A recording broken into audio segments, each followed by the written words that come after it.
Well, welcome everybody. We're excited that you could join us. I'm sure some others will probably trickle in as we move forward here, and that'll be fine. I appreciate you guys introducing yourselves, just letting us know who you are, what your roles are. And I just want to introduce myself. Those of you who know me, I think everybody on the line so far knows me. My name is Simon Middle. I'm a physician, and I'm also a leadership coach. And with me today is Martin. Martin, would you like to introduce yourself? Hi, I am Maren Metal, and we are so excited to be partnering together and hopefully changing the way of healthcare. That is what we're passionate about. We're also really passionate about relationships. I am a therapist, and I have my own private practice. So I do success coaching with people and then relationship equipping. So those are my specialties and what I'm passionate about. I did just put in the chat as well some ways you can connect with us. I put in our LinkedIn links, as well as we have a Facebook group for healthcare leaders. So if you want to connect with us on social media, those are two great places to do that. So please feel free to ask questions as we move forward. If you have a question, you can either raise your hand using the raise your hand feature, which if you don't know is on the bottom. It'll be under reactions, and you should be able to choose the raise your hand. Or if you would like to put a question forward, please put it in the chat, and we'll be more than happy to try and address that. This is going to be a fast 30 minutes, so we want to make sure we get through everything. But that's kind of how we want to roll today. So we want to start off really by saying, this talk is really for all of us in healthcare as leaders that have really noticed a dynamic change that's happened since COVID. And think about what was happening pre-COVID in terms of managing people, in terms of what the expectations were, and what we see now in the post-COVID arena and environment. And there's a lot of changes, and we want to really address some of those and talk about some skills that we think are going to be really important moving forward. So toward the end of this presentation, we are going to send out a PDF handout, and that handout will give you an opportunity to have a free strategy session with us. And also we'll give you a lot of the content from today, and also give you a worksheet to work through about what can you do differently in your leadership as you move forward. So that's kind of where we're going to go today. I think what we all know is that since COVID, there's been an increased need for flexibility and adaptation.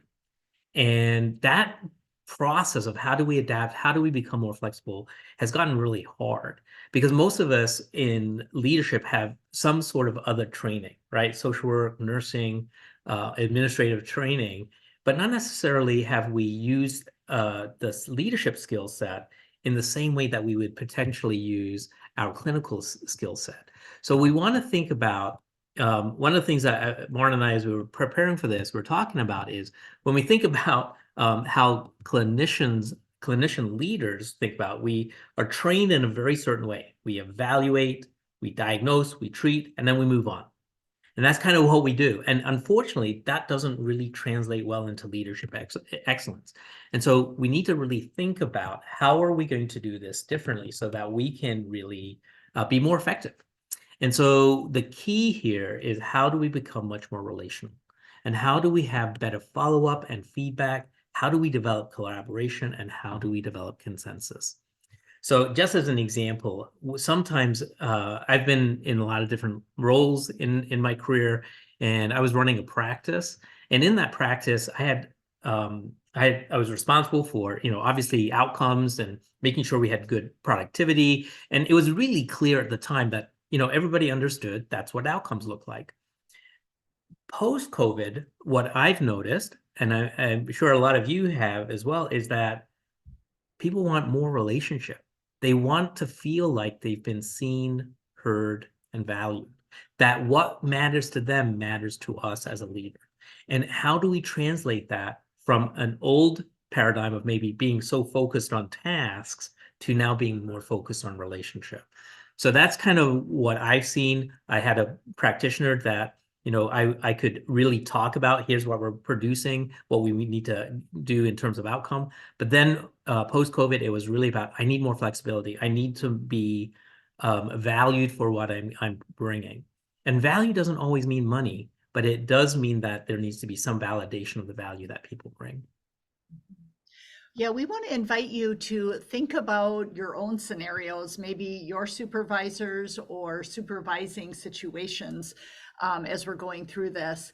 I actually just had a client share with me this week that he said every feedback he gets from his boss feels negative to him.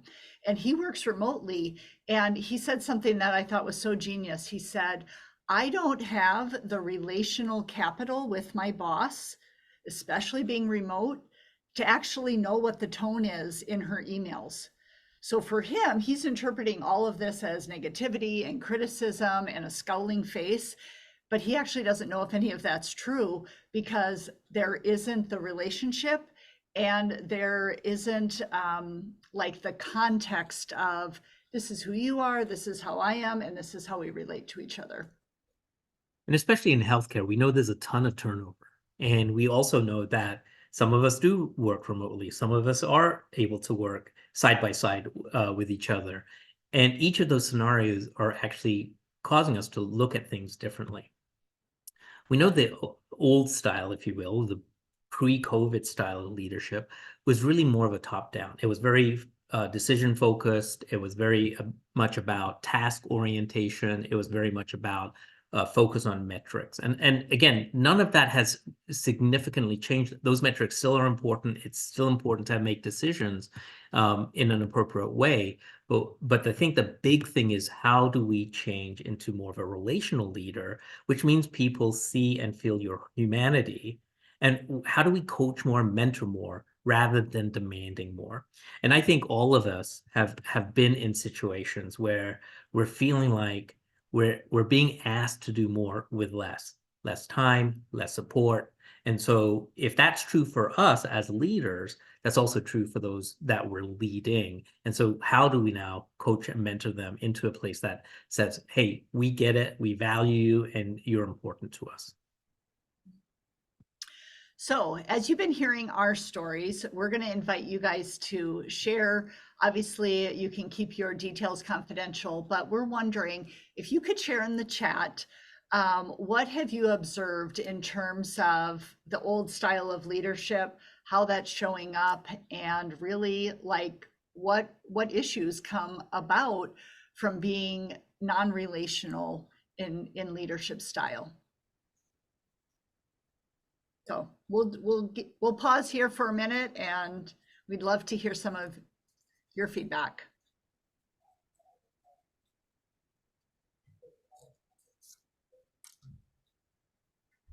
And if anybody wants to unmute and share a quick anecdote, that would be great too, just so we can hear what you guys are seeing as well.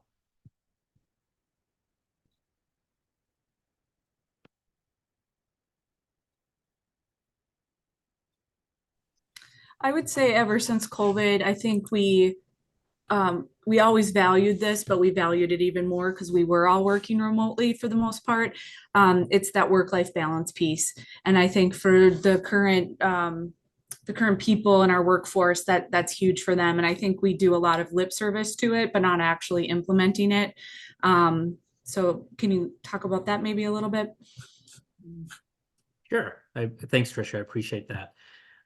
Yeah, I mean, it's very clear that there's an increased desire for work-life balance.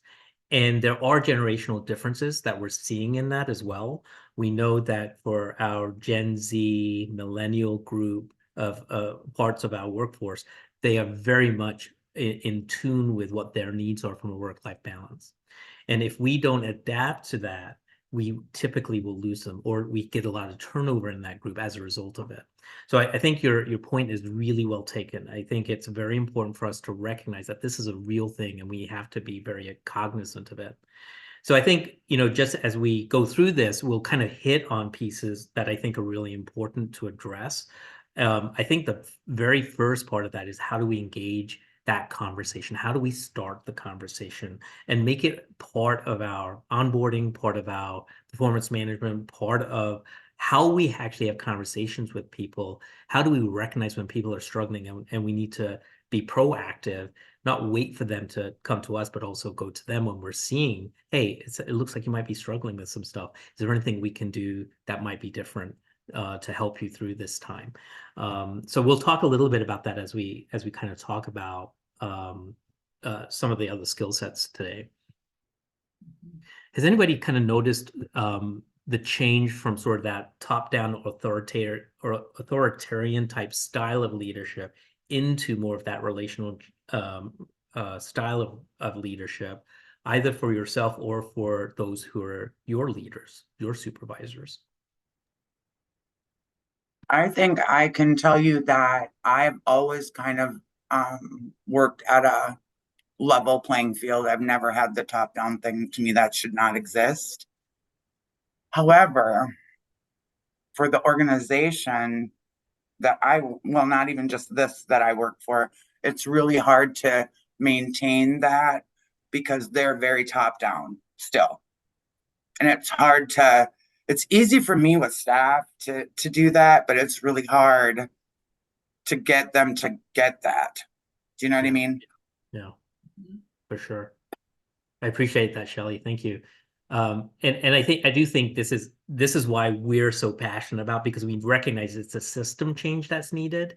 And it starts with individuals, right? How do we as individual leaders not only adapt our leadership style, but how do we lead up, right? And how do we lead down, right? And how does that impact our ability to have influence and impact in the workforce that we're leading?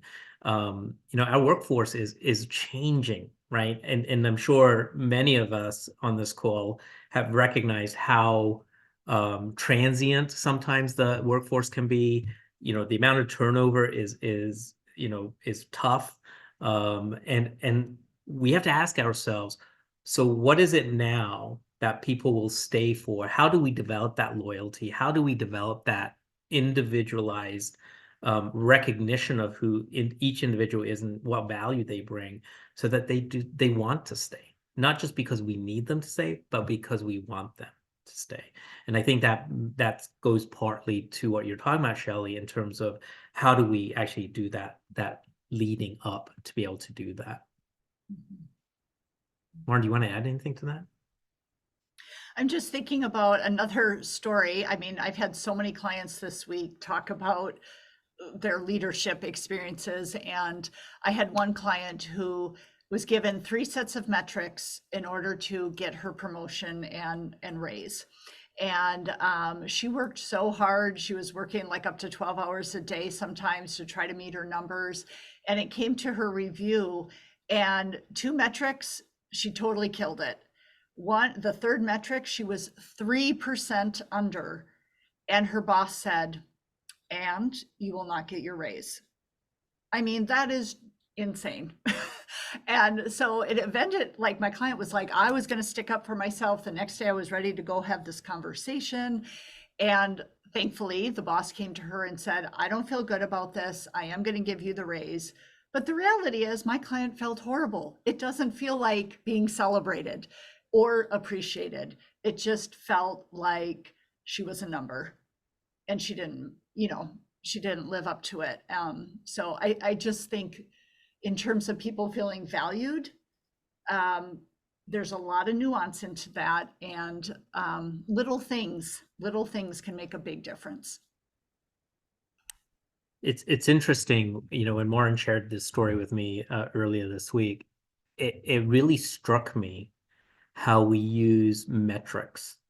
I was actually coaching somebody yesterday, and they're trying to figure out performance management.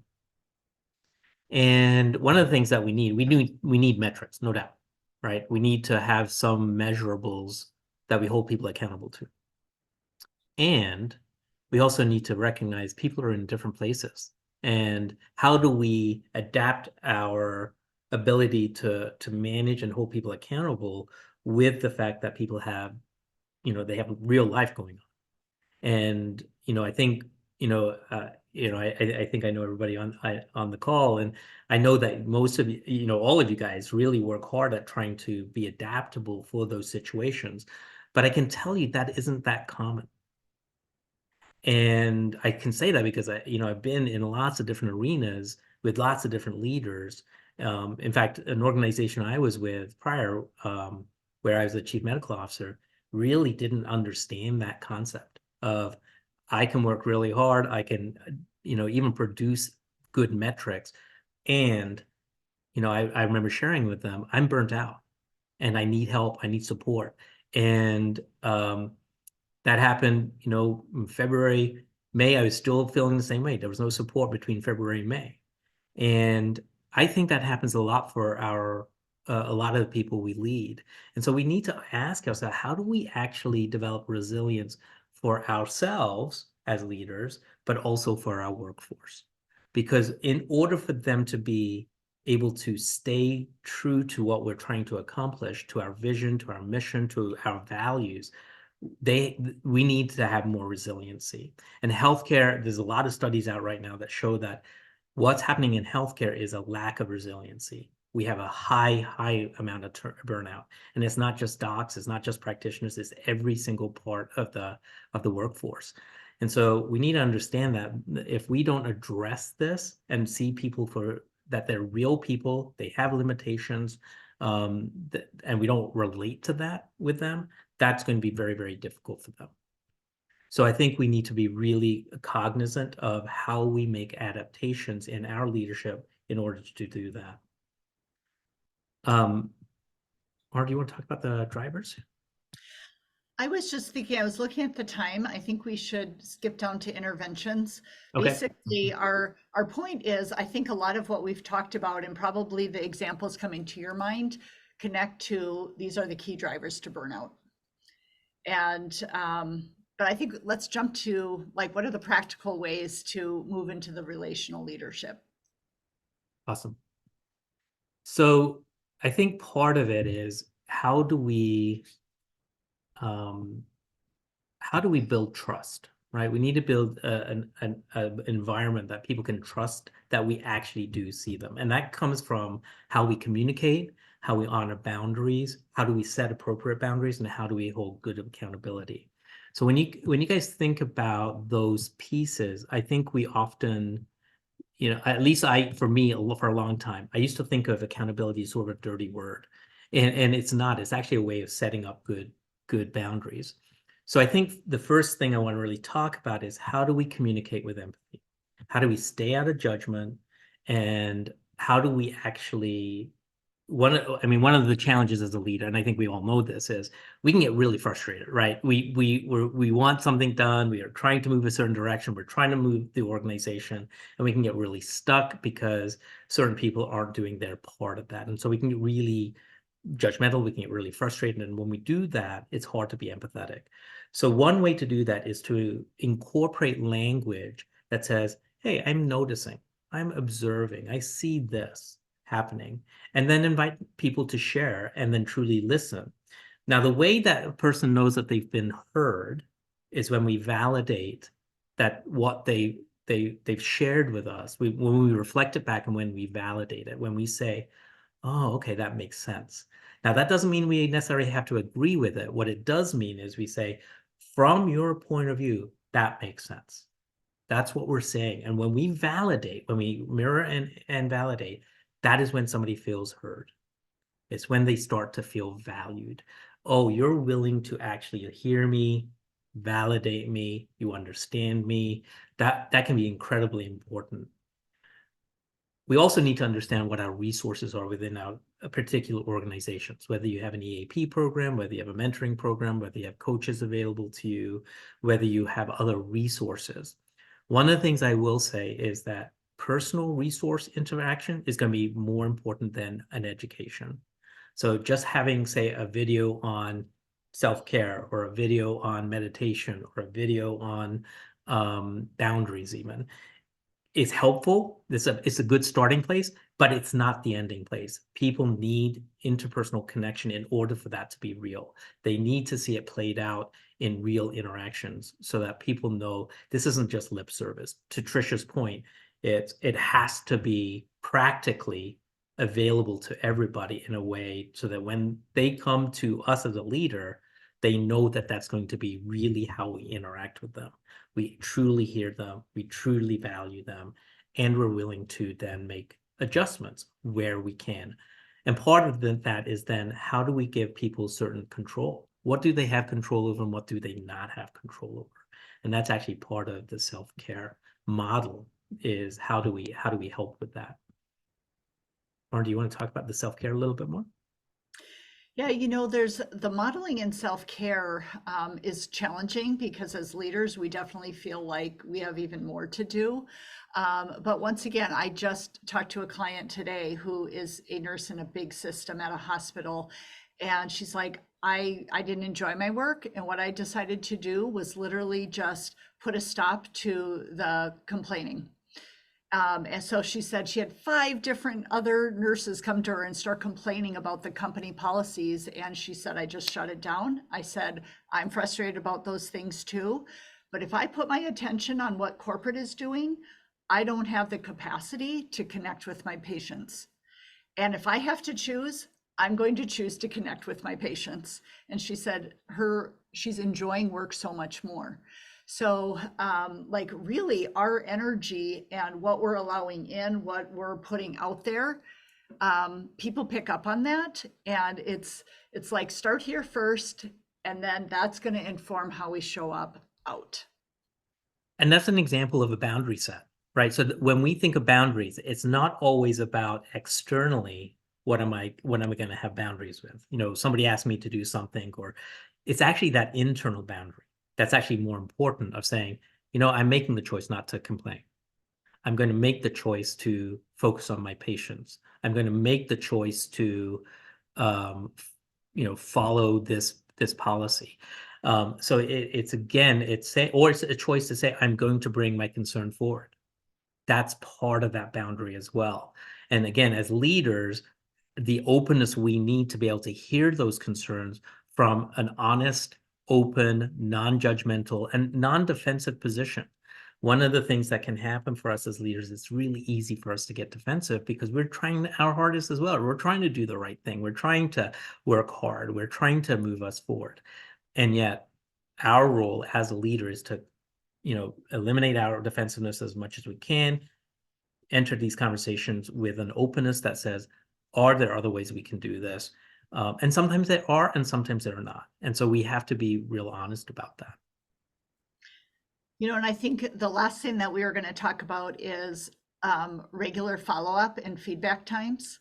I think that is something that seems pretty doable, that people could really appreciate. And I think especially with millennials and Gen Z, regular feedback that includes positive, you know, I appreciate this. You do really well at this. That includes those things, really has people feel valued and they want to stay. Our millennials and Gen Z group, if you look at the characteristics within that group, they have a high need for affirmation, really high need for affirmation. So if we're not giving affirmation, then they're unlikely to recognize that you value them. So that may be different for Gen Xers, that may be different for boomers, but I can tell you for that sort of upcoming generation, for millennials and for Gen Z, this is critically important. This isn't just, it'd be great if you were able to do this. If there's something I would really encourage you is with your younger generations, is really focus on how am I giving feedback? What are those affirmations? And it's not to say that you can't give some suggestions on improvement. That, in fact, that's critically important as well, because they want honest feedback. They want to know what's working, and they also want to know what's not working and what the expectation is. I think last thing I'll say before we kind of open it up is, I think that one of the challenges we have in healthcare is that sometimes what we ask from people is not always clear. What are we asking them to do? what is the clarity that we can bring to that? And again, we're in healthcare. It's not always clear. I mean, we all wear probably 5, 6 different hats at times. And so, yes, it's not always clear. But when it can be, it's important to bring that clarity forward. So hopefully that's a little bit helpful. Go ahead. We have 3 minutes left. Yes. So we can stay on a little bit longer for questions, but I think, we want to respect your time. I just dropped a whole bunch of stuff in the chat. If you guys want to open those links or save the chat, besides like how to get a hold of us, we do have the document that covers what we covered today in this webinar, some practical things about burnout, the drivers of burnout, and then how do we shift into a relational leadership mode? So that's at the very bottom. And our invitation is get the worksheet, explore it, fill it out, and then set up a time to talk with us, because we would be very interested in setting up a strategy session with you guys to go through to see like specifically what you're experiencing and what you could put in place. And then finally, we actually created a Path to Resiliency course, and we're giving you $50 off today. Just for the next week, that coupon code is good, but the link for that is in there as well. And we give you 4 guideposts, 4 markers on how to set up your own resiliency path. So we want to thank you, and we would love to open it up for questions. Tricia, I know you asked the question about how do you address some of that. Hopefully that begins to start to lay that foundation. There's a lot more to that, and we can, if you're interested, we can set up more time to talk through that. Does anybody else have any questions, thoughts, comments? What are some of the challenges you're facing trying to implement some of the relational leadership skills, you think?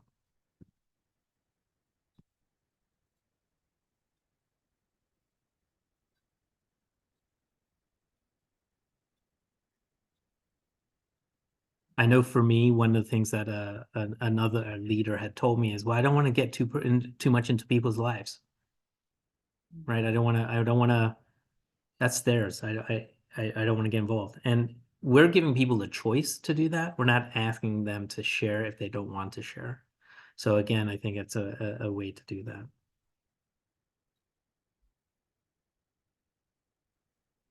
Anybody else? If there's other topics or questions too, feel free to drop them in the chat. I'm going to save that. Simon and I are hoping to do these webinars like once a month. So we're open to feedback if you prefer a different format, or I even wrote down, Tricia, your suggestion of the work-life balance. I mean, that would be a great webinar that we could do in the future. So if you guys have any other ideas, we are open to those.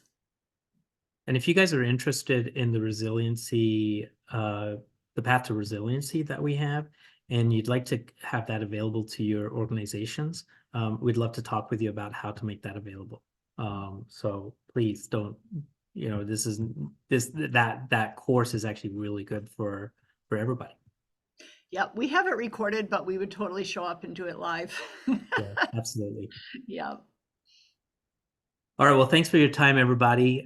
We'll be on for a couple more minutes. If there's anything else anybody wants to share, again, we'd love some feedback. This is our kind of first time doing this in this format, so we'd love to hear what you thought, what worked, what didn't work. You can email us. I think everybody has my phone number. You can always text me. So please do that. We would appreciate that. Other than that, have a great day, everybody. Thank you. Bye-bye.